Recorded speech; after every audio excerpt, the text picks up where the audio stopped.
Hello friends, आज मैं आपको एक कहानी सुनाने जा रही हूँ जिसका शीर्षक है शिक्षा जरूरी है। एक छोटा सा कस्बा था रामपुर। वहाँ महिमा नाम की एक औरत रहती थी। वह बूढ़ी हो चुकी थी। उसका बेटा अर्जुन नौकरी करने के लिए शहर गया हुआ था। एक दिन उसके बेटे का पत्र आया। महिमा घर के सामने प्रतीक्षा कर रही थी कि कोई मिल जाए जो उसे पत्र पढ़कर सुना दे। एक युवक वहां से गुजरा। महिमा ने उसे पत्र देते हुए कहा, बेटा इसे पढ़ दो, मेरे बेटे का पत्र है, तुम्हारा बड़ा भला होगा। युवक ने पत्र देखा और रोने लगा। महिमा ने घबराकर पूछा, मेरा बेटा ठीक ठाक तो है? युवक ने उत्तर ना दिया और रोता रहा। महिमा ने सोचा उसके बेटे पर कोई भारी मुसीबत आ गई है। वह भी रोने लगी। कुछ देर बाद वहां से एक व्यापारी निकला। उन दोनों को रोते देखकर वह भी रोने लगा। तीनों रोते जा रहे थे। कुछ देर बाद वहां से अर्चना निकली। वह पास के स्कूल में अध्यापिका थी। उसने सोचा ना जाने ये क्यों रोए जा रहे हैं, तो वह महिमा के पास गई और उससे पूछा, अम्मा जी आप क्यों रो रही हैं? तो महिमा ने व्यापारी की ओर इशारा किया। अर्चना ने व्यापारी से पूछा तो उसने युवक की ओर संकेत किया। तब अर्चना ने उस युवक से पूछा कि आप क्यों रो रहे हैं?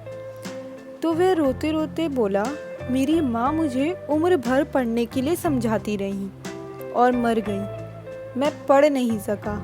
आज जब इस बूढ़ी औरत ने मुझे पत्र पढ़ने के लिए दिया तो मुझे अपनी माँ की याद आ गई। पत्र न पढ़ सकने के कारण शर्म भी आई। इसी कारण मैं रोने लगा। फिर अर्चना ने व्यापारी से पूछा, आप क्यों रोए? तो व्यापारी ने बोला कि कल मैंने एक सौदा किया था जिसमें मुझे बहुत घाटा हो गया था। मेरा रोने का बहुत मन कर रहा था। कल तो मैं रो नहीं सका, लेकिन आज इनके पास से निकल रहा था तो इन्हें रोता देखकर मेरा भी रोना निकल गया। उन सब की बातें सुनकर अर्चना जोर जोर से हंसने लगी। अर्चना को हंसता देखकर महिमा भी हंसने लगी।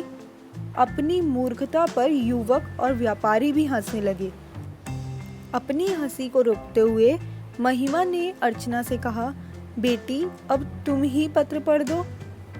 अर्चना ने पत्र पढ़कर बताया कि अर्जुन शहर में कुशलता से है और वह छुट्टियां लेकर मिलने आ रहा है।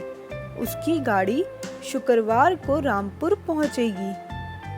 तब महिमा बोली, बेटी हमारा ज़माना और था। आजकल सबको खूब पढ़ना चाहिए, बिना पढ़े तो रोना ही पड़ता है। तो देखा फ्रेंड्स आपने कैसे इस कहानी में वो अनपढ़ था।